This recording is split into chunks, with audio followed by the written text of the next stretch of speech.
Bonjour à tous et nous voici pour cette 12e conférence du Carême sur les exercices spirituels de Saint Ignace de Loyola. Alors si vous vous rappelez, dans la première séance, dans la première conférence, Saint Ignace nous proposait de méditer au sens et but de notre existence. Dans cette 12e méditation, il nous parlera du rôle des créatures dans notre chemin vers la sainteté. D'après ce que notre saint nous propose, je pense que c'est une évidence que l'homme a été créé pour Dieu et par Dieu. Et du coup, trouver Dieu et parvenir à l'union avec lui signifie tout dans ma vie.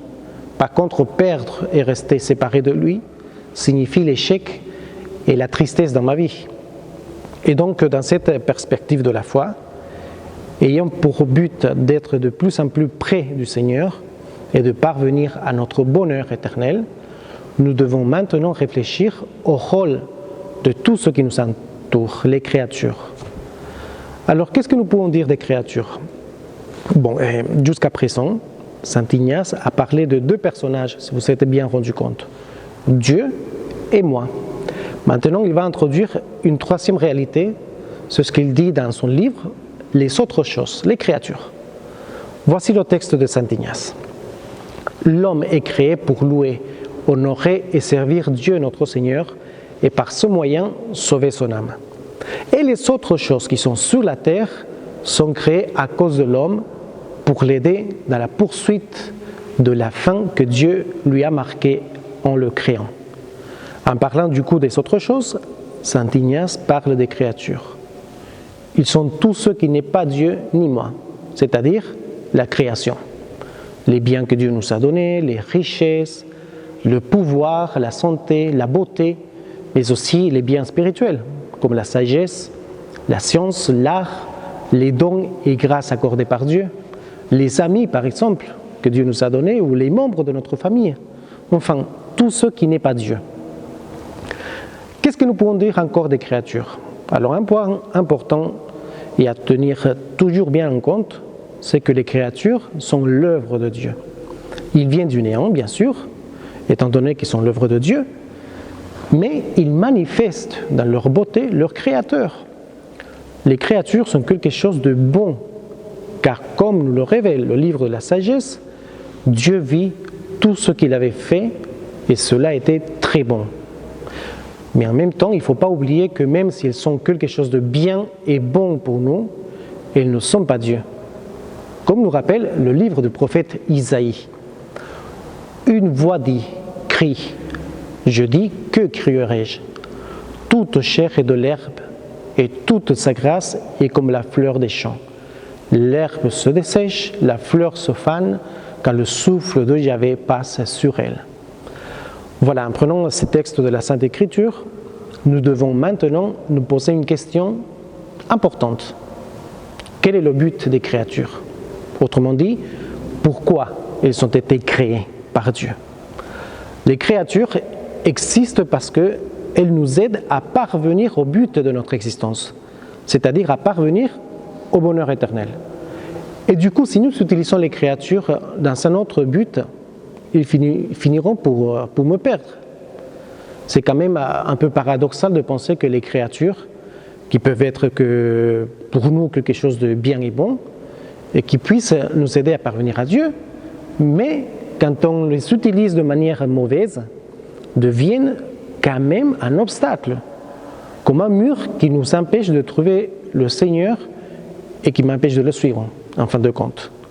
Par exemple, quelque chose de bien et bon pour moi, comme une amitié, l'argent, le bien-être en général, les biens matériels, aussi mon ordinateur ou mon téléphone, la maison, ma voiture, les dons et talents que Dieu m'a donnés, enfin bref. Ce qui est bon et bien pour moi, si je ne les utilise pas comme un moyen, mais comme un but de notre existence, alors elles deviennent mauvaises pour moi. Et c'est le cas de notre société. Il y a tant de personnes qui sont accros à beaucoup de biens matériels, à beaucoup de choses qui sont bien en elles-mêmes, mais qui finissent pour le rendre esclave et abîment leur volonté. Mais comment se rendre compte si je suis attaché à quelque chose ou à quelqu'un d'une manière désordonnée ? En fait, c'est tout à fait simple. C'est quand je me rends compte que je suis en train de m'éloigner de Dieu et que ces choses-là ou ces personnes-là, les créatures, commencent à m'abîmer et à me détruire à l'intérieur de moi-même et à me rendre triste. Je vous donne un exemple. Imaginez que vous avez un talent extraordinaire pour la musique et que vous savez jouer plusieurs instruments musicaux, etc. Mais qu'à la place de les mettre en service pour les autres, vous ne faites que vous vanter devant tout le monde de ce que vous savez faire et comment vous jouez bien. Alors, quelque chose qui est bien en soi-même devient mauvais et vous éloigne de Dieu à cause d'une mauvaise utilisation et à cause de l'orgueil. Ou encore un autre exemple. Imaginez, j'ai mon téléphone. Ce petit appareil, le téléphone, a complètement changé notre vie. Grâce au téléphone, aujourd'hui, nous pouvons communiquer avec tout le monde. Nous pouvons avoir accès à toutes les informations grâce à Internet. Nous pouvons être au courant de tout ce qui se passe dans le monde.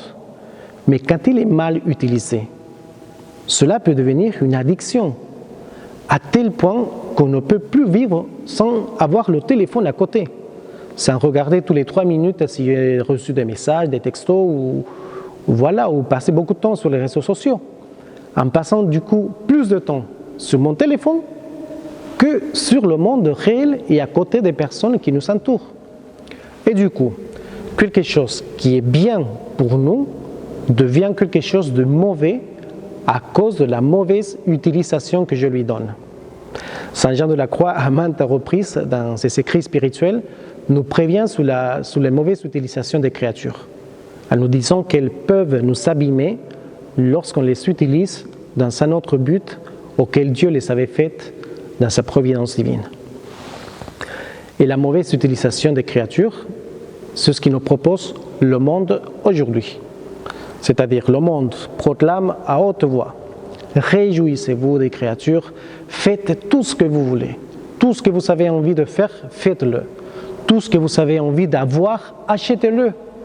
Même si pour les savoir et se réjouir, il faut écraser les autres, c'est pas grave. L'essentiel, c'est de s'en réjouir, être heureux, en dépit des autres. Et combien de gens vivent leur vie avec ce principe mondain, et parfois sans se rendre compte. Et nous-mêmes, nous pouvons vivre de la même manière. La consommation, le tout avoir de manière désordonnée, c'est quelque chose qui marque notre société d'aujourd'hui. C'est pour cela qu'il est très important de bien méditer sur l'utilisation des créatures dans la vie. Eh bien, quel est le remède qui nous donne Saint Ignace pour une bonne utilisation des créatures? Voici le texte de son livre en parlant des créatures. D'où il suit qu'il doit en faire usage autant que le conduise vers sa fin, qu'il doit s'en dégager autant qu'il en détourne. Alors le texte de Saint Ignace est d'une grande profondeur, puisqu'il met en face de nous-mêmes les créatures. Quel est le rapport que j'ai avec les créatures? Est-ce que je suis en quelque sorte attaché à quelque chose de manière désordonnée? Ou bien au contraire, est-ce que ces choses-là m'aident vraiment à parvenir à mon but de bonheur éternel? Soyons du coup sincères avec nous-mêmes et pensons sincèrement à notre rapport avec les créatures. Et posez-vous la même question qui se posait Saint Louis de Gonzaga. En parlant de créatures, il disait: qu'est-ce que ça vaut par rapport à l'éternité? Demandons toutes les lumières nécessaires à la très sainte Vierge Marie en ce temps de carême pour qu'elle nous aide à nous détacher de tout ce qui est désordonné dans notre rapport avec les créatures et qu'elle nous aide à parvenir de manière plus parfaite à la sainteté, que c'est aussi notre but. Que Dieu vous bénisse et à très bientôt pour notre prochaine conférence.